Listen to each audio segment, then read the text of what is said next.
go through the preliminaries first. First of all, welcome to Stephen Harry from EASC. And I think we're hoping also to have Moyo Makuto and Sue Evans from Llais at the meeting. We do have a number of apologies.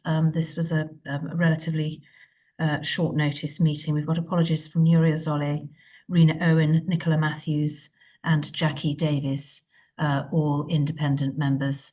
But we do have a number of independent members here, and we are quorate. Do we have any declarations of interest on today's agenda? No, okay, so I'm not seeing any hands there. And do we have any urgent matters arising, not otherwise on the agenda? Again, there's nothing been raised in advance. No, okay, fine. So we will come then to item 2.1, which is the EMETS service review. The purpose of the report is to update the Health Board on the conclusion and recommended option for the Emergency Medical Retrieval and Transfer Service, EMERTS service review. I'd like Richard. Richard, I think you're going to take us through this, aren't you? Thanks, Emily. I'll be very brief, and I know board members will be very familiar with the issue. It's complex. There's a lot of documentation associated with these board members have seen, but we are grateful that Stephen was able to attend a meeting with board members a couple of weeks ago to go through this. So I think the issue is familiar with everybody, and as Emma's outlined, the purpose of the report provided is to update the Health Board on the conclusion recommended options. I suppose to start with, it might help just to set some context in terms of where the report, what the conclusion and where the reporting goes next. After all health boards have made decisions or made their observations on the report, largely this week at their board meetings, there will then be a meeting of the NHS Wales Joint Commissioning Committee on the 23rd of April. And while each health board will feed into that meeting, the JCC will make a decision that's informed by the position of the individual health boards at that meeting. So that's our contribution as Swansea Bay. From the conversation that we had on the last occasion that we discussed this, board members will remember that the outcome of the report and the recommendations that had been made had largely been supported, but some observations have been made in two areas. Firstly, around recommendation 4, and this was the recommendation that was subsequently amended, and it's been agreed that by the JCC that there's a development of a commissioning proposal for a bespoke road-based service, and that will be refined and developed to deliver a detailed implementation plan by the end of September 2024. And the other issue that came through following the previous conversations at the Joint Committee was any residual issues from Llais, and board members will have seen this morning a letter that's been sent to Stephen by the Chief Executive of Llais on an All Wales basis, continuing to highlight some of the issues that they wish to raise their concern about in terms of further areas for clarification. So Hazel, if I come to you in terms of what we consider this, the documentation in the round, it's the documentation in the round that's been updated based on the additional information that's been provided by the letter from Llais on a national basis, and then also the detail around recommendation 4. It's really then in terms of the governance process, what our next steps are, and the conversation that we would wish to have with board members. Thank you. So from a governance perspective, the decision on an All Wales basis for the population of Wales will be taken by the Joint Commissioning Committee on the 23rd of April. Up until that point, health boards are meeting to consider their statutory responsibility in relation to their population. So for us, we need to consider a decision in relation to the population of Swansea Bay. residents. That there's also another decision, well, not decision, but consideration in terms of we are the host for EMIRT's service, so therefore they should follow then the Swansea Bay policies, process, procedures. Having said that, the engagement exercise has been run by EASC, so it's those policies and procedures that have been followed. But I think it's only right, as we are the hosting organisation, to highlight that from an EMIRT's position. So I think today, if we make a decision, it's on the basis of the population health of Swansea Bay, and therefore we might need to highlight any other issues up to the Joint Commissioning Committee that board members feel need to be highlighted following discussions at this meeting. Thanks, Hazel. And I just wondered then, in terms of other colleagues who've been more closely involved with this, Nerissa, is there anything to add from your perspective? Or you're on mute. I hate Zoom. Not really. I mean, I think we've just got to be cognizant of what Llais are saying in their letter. Because I think that kind of presents us with a I've got really bad internet signal. Presents us with a position that we need to take into account. So and that inevitably means that we've got to be conscious of the process associated with the consultation. So I think we need to bear that in mind when we're looking at the recommendation that we make to as part of the JCC. Yeah. Thank you very much. I think those are the two key points, aren't they? It's the recognition of Llais, and as Hazel said, just that Swansea Bay has a special relationship with EMIRTS as the hosting organisation. Yeah. Richard Thomas, is there anything from your perspective to add? I know that you and your team have been closely involved all the way through as well. Yeah, just picking up on the local population issues, I don't think there's anything that sort of jumps out there in terms of this being to the detriment of the population in the Swansea Bay area. And then just picking up on Nerissa's comments there on the Llais letter, I guess the essence of that was around the irreversibility or otherwise of the work that's going on over the next few months. So yeah, those would be the key points to pick out, I think. Okay, thank you very much. I'm conscious, Emma, that Moyo's hand is up, but maybe I'll hand back to you, Emma, so that you can then chair the conversation. Thank you very much, Richard. So I'll bring Moyo in a second. I just want to reiterate the decision. There's an awful lot of paperwork here, and I think to try and cut through what it is we've got to decide upon, at the risk of repeating, there are two areas. In terms of the decision, it is for our population, not for the population of Wales. But as the host of EMIRTS, the hosting agreement that we have does require us to provide advice to the Joint Committee for their decision on the All Wales position on the policies and procedures, and recognising that it wasn't EMIRTS that ran the process, but EASC, but EMIRTS has been part of it. I think it would be sensible of us to provide that advice, thoughts on the process, which is where Nerissa's comments about the letter from Llais comes in. So I think with that said, I'll bring Moyo in. Thank you, Emma. And can I apologize? My video camera isn't working. Which is why I was slightly late joining the meeting. I do recognize that the decision the board needs to make today is for our population, but just wanted to reiterate the fact that the air ambulance is an All Wales service. Therefore, it'll be just as likely that the Welsh Pool Air Ambulance might attend an incident in Cardiff or another part of Wales. So, and then again, the concerns that we have around the fourth recommendation not having been properly worked out, those persist. So, but I otherwise will keep my counsel in hand back for board to make a decision. Thank you. Thanks very much, Moyo. So I know board members will have read the papers.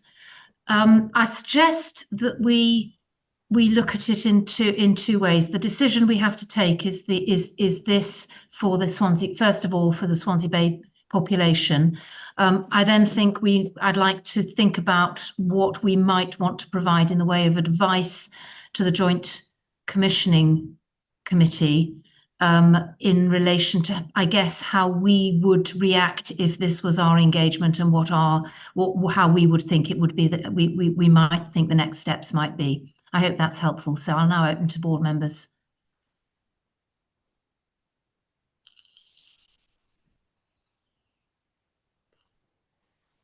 Steve. You're on mute, Steve. Not to take issue, Chair, with your summary just then, but whereas this board, you're right, has to make a decision on behalf of its population, the JCC, when it meets in a couple of weeks, makes a decision on behalf of the whole Welsh population. And our delegate on the JCC is Richard, Chief Executive, and when sitting there listening to the arguments, he may well come up with a different conclusion. That he might well think that what works for the Swansea Bay population doesn't necessarily work for all Wales. So it's a rather difficult position. I mean, I don't think we're mandating Richard to go there and follow our lead, are we? And necessarily. I think that's right. Is that right, Hazel? Yes, these are two different decisions. So we are taking a board, the Swansea Bay University Health Board decision for the population of Swansea Bay University Health Board. And that is different to Richard's role on the JCC. And the other question is probably for Stephen is, and paraphrasing the Cleis letter, really, given all the work that's going to go on between now and September, why does the JCC need to make a decision on this now?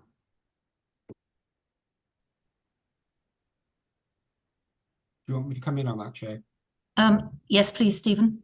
Okay, thank you. A couple of things to say, really. I think the first thing is just to remind everybody about the funding mechanism for this service. So the service is funded 2/3 by the Air Ambulance Charity and 1/3 by the NHS.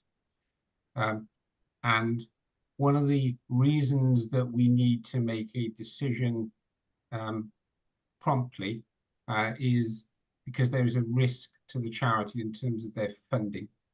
There is uncertainty, and we need to try and give them as much certainty as we can. But what we don't want to do is cut across a due process in terms of engagement and potential consultation on a bespoke service for rural areas. Now, of course, the bespoke service for rural areas is different from the highly specialized EMERT service. So I think it's possible to look at those in that context. But clearly what we need to do is go through a due process in terms of engagement, consultation, working with each health board, with the public, with Cleis, around the details of what would a bespoke service for people who live in rural areas in Wales look like. But if we don't provide some certainty to the charity, that adds greater financial risk to them, and they're asking for some certainty around that. They're already starting to feel some of the pinch in terms of finances. They're a robust and a charity, but they need some certainty from us. So we need to give the charity some certainty. Thank you. That's very helpful. Any other thoughts or comments? I mean, coming back to Stephen sorry, just thinking about this, and I think it's important that we do I think there is an important distinction between our view for Swansea Bay and thankfully the fact that we do not have to take a decision for the national basis.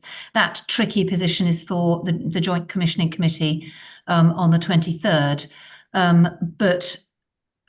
So we do not have to take that decision. What we might want to do is to provide some thoughts around particularly that option 4, and the importance of that option 4, thinking about it as if we were running the engagement ourselves, our policies and procedures. Yeah, I think it's very fair, Chair. I think that's exactly right. I mean, there wouldn't be much difference anyway, but it would be. But you are in a slightly different position in that you host EMIRTS, so it would be eminently sensible for us to absolutely follow the engagement process that you would be following if you were leading this process. I agree with that. I think that's absolutely right that we should do that, and that obviously involves working closely with Llais and other members of the public. It also means working with clinicians and other key stakeholders in this process. So that's why we're saying it will take about 6 months to do that properly. But the idea of a bespoke service for rural areas and the decision on how everybody in Wales can benefit from a change in from a reconfiguration of the highly specialised EMIRTS service, there are some links, but I think it's possible to look at them as distinct pieces of work as well. In terms of the Swansea Bay area, you will gain. There will be more patients seen, and people that are currently get a service will continue to get a service. Moya made an important point about the service from Welshpool, and it's an all Wales service. Predominantly, of course, you get serviced from Devon and Cardiff. Where you have gaps at the moment is in the hours of darkness, where there's only one asset available in Wales. That tends to be drawn away from the South Wales area, and we're missing cases in South Wales. By putting an asset in North Wales at night means that we're going to try and plug some of those gaps in terms of the Swansea Bay area, and also the aircraft in North Wales can come down to Swansea Bay as well. Carnarvon, for example, at the moment does come down to Swansea Bay. So that's the advantage of an aircraft response. Thank you. Thanks very much, Stephen. Pat, and then I'll bring Wayo back in because I saw your hand and then it went down, Wayo. Mute them for a second. The fact that the bespoke service will deal with more incidents than just the air ambulance seems like a sound one in terms of the needs of rural areas. There is a suggestion in the papers, though, that it will be financed within existing allocations, recent current underutilization. I was just wondering how that is based, given the work that's got to be done on that service, how that assumption is based, truly. The assumption on volume is that it would deal with about 12 or 13% of the total 999 calls. So these are not the highly specialised 1% that EMIRTS deal with, but they're that higher acuity in terms of 999 calls. What we know in rural areas is that it is very difficult to recruit staff. So we've got the ambulance service have lots of vacancies at the moment in terms of rural areas. So we're not getting best value from the commissioning allocation that we're using. We know that by putting this bespoke service in, because EMIRTS and the ambulance service have told us this, these are attractive posts. So what we're going to be able to do is get the advantage of being able to use the money we've already got to recruit people without having to sort of make do and mend in terms of the way we've got that now and waste money a little bit. So we can make better use of the commissioning allocation is the short answer. Thank you. Thank you. Thanks, Pat. Why did you want to come back? Yeah, I suppose I will, Emma. I'm not certain whether changing the basis on account of making a financial commitment to bring certainty is in itself reason enough for the change to happen now. If the funding itself is not going to be affected, and the assumption is that future provision would be given in the current within the current financial allocations, then I think if it's a question of how do we bring certainty whilst we work out the best way forward, I think there might be various ways that could be considered to bring that certainty, whilst a ways forward is worked out and fleshed out. Thank you. Thanks, Moya. Okay, I'm happy to take any other thoughts. I don't see any hands. What I'd like to do is, first of all, look at the decision for the Swansea Bay population, because I think that's the first thing we need to consider.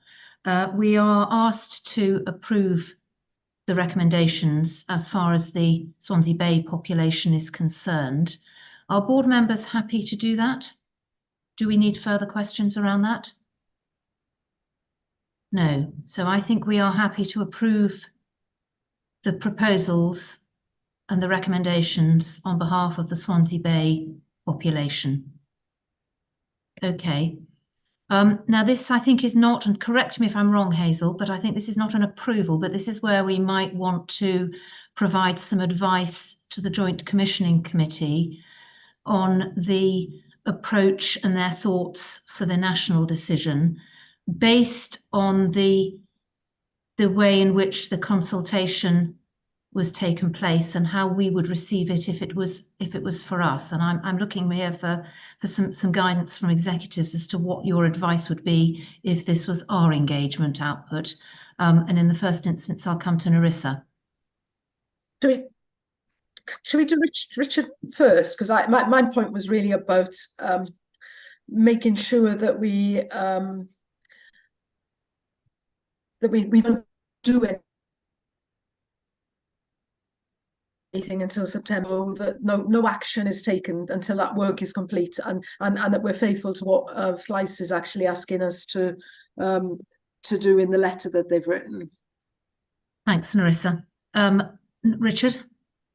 Yeah, I was going to say something very, very similar, Chair, in the sense that we would want to work with Llais. We would want to make sure that their concerns are addressed and responded to, but also sort of taking on board what Stephen's saying about some of the pressures that we face. I think there is also a need to give some certainty. It's just, I suppose, when you crystallise that down, does it mean that we don't do anything that we couldn't then stop if basically by the end of September there wasn't contentment around the vehicle solution that was being proposed?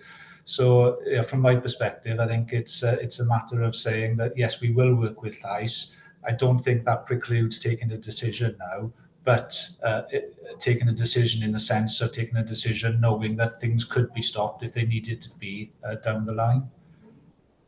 I'm not sure if that was helpful or made sense, but it's trying to strike that fine balance between respecting the views of Llais and working with them, but also getting on with things as well.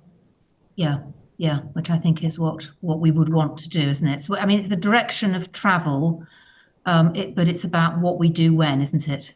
I think is where we would come to. Yeah. Yes. Jean. You're on mute, Jean. I'm not sure whether it builds on that point, but throughout this, and particularly with recommendation 4, I'm really concerned about timelines, because I just think that everything is being pushed out.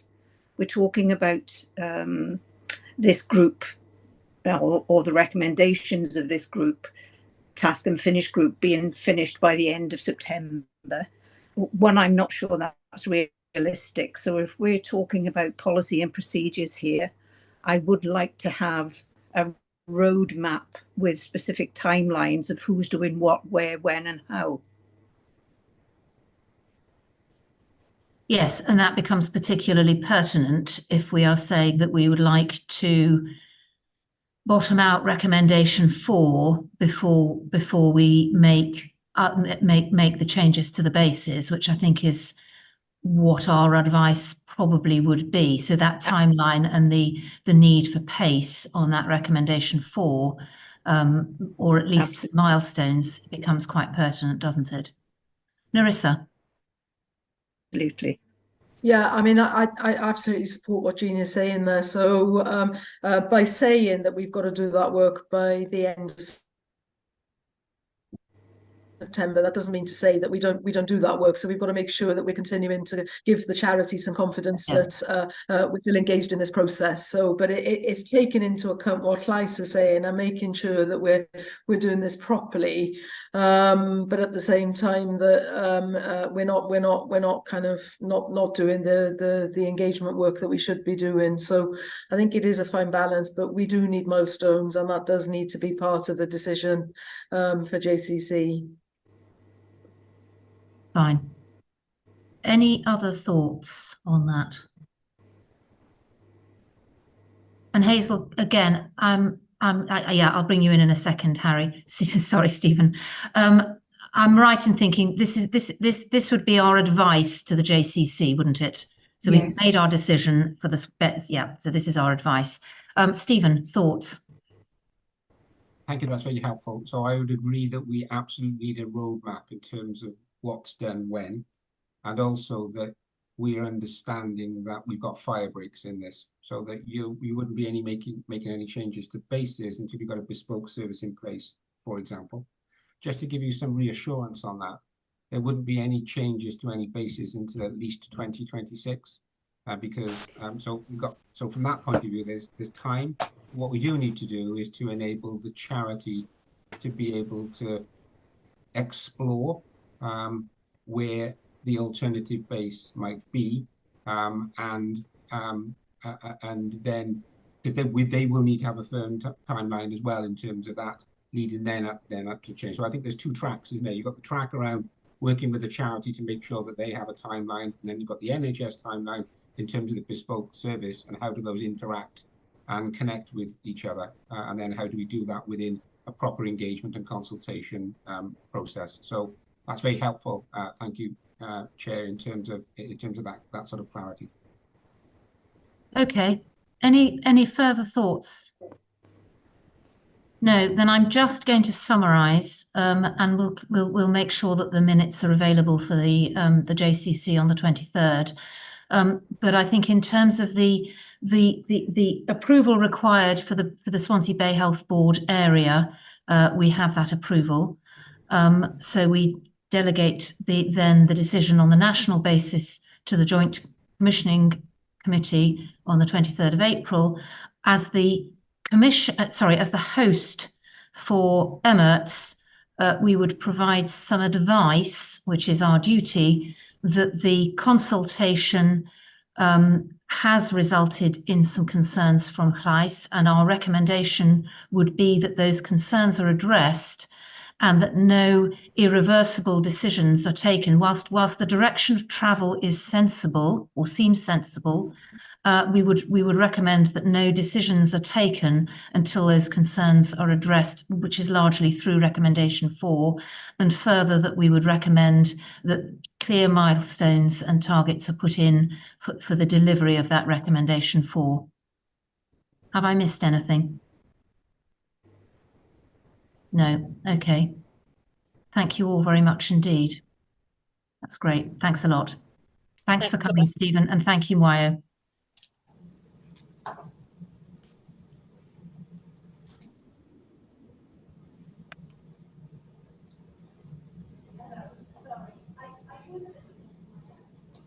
It was all right, wasn't it?